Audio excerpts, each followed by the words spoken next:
பயங்கரமான குழியிலும் உளையான சேற்றிலுமிருந்து என்னை தூக்கி எடுத்து என் கால்களை கன்மலையின் மேல் நிறுத்தி என் அடிகளை கர்த்தர் உறுதிப்படுத்தினார். கர்த்தருக்குள் பிரியமானவர்களே, உங்கள் அனைவருக்கும் இனிய காலை வணக்கங்கள். இன்றைய வேத வசன தியானத்திற்கென்று நாம் தெரிந்தெடுத்திருக்கும் வேத பாகமானது 2 சாமுவேல் 15ஆம் அதிகாரம் 26ஆம் வசனம். அவர் உன்மேல் எனக்கு பிரியமில்லை என்பாராகில், இதோ இங்கே இருக்கிறேன், அவர் தம்முடைய பார்வைக்கு நலமானபடி எனக்கு செய்வாராக என்றான். பிரியமானவர்களே, இன்றைய வேத தியானத்தின் தலைப்பு இதோ இங்கே இருக்கிறேன் என்பதே. தாவீது ராஜாவின் மகனான அப்சலோம் எருசலேமை கைப்பற்றி தாவீதின் அரசாட்சியையும் கைப்பற்றினான். அதனால் தன்னுடைய உயிரை காப்பாற்றும்படிக்கு தாவீது வனாந்தரத்தில் தலைமறைவாக தங்க வேண்டியதாயிற்று. தாவீது தன்னுடனே கூட தன்னுடைய ஜனங்களையும் அழைத்து கொண்டு எருசலேமை விட்டு புறப்பட்டு போகும்போது தேவனுடைய உடன்படிக்கை பெட்டியை லேவியரும் சுமந்து கொண்டு போனார்கள்.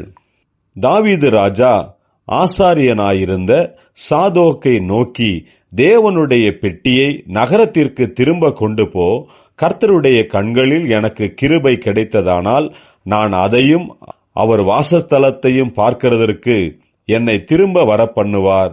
அவர் உன்மேல் எனக்கு பிரியமில்லை என்பாராகில், இதோ நான் இங்கே இருக்கிறேன், அவர் தம்முடைய பார்வைக்கு நலமானபடி எனக்கு செய்வாராக என்று சொல்லி தேவனுடைய சித்தத்திற்கு தன்னை தாவீது ஒப்பு கொடுத்தான்.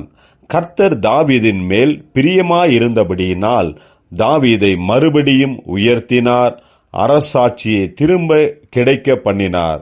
தாவீதும் உத்தமமாக இஸ்ரவேலை அரசாண்டு தன்னுடைய குமாரனான சாலமோனிடத்தில் சகலத்தையும் ஒப்படைத்து மரித்து போனான்.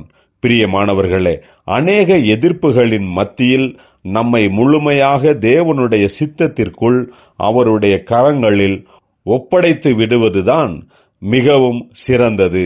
எப்படிப்பட்ட சூழ்நிலைகளில் இருந்தாலும் கர்த்தர் நம்மை மறுபடியும் உயர்த்தி ஆசீர்வதித்து தம்முடைய ஊழியங்களில் நம்மை பயன்படுத்தி மகிமை அடைவார்.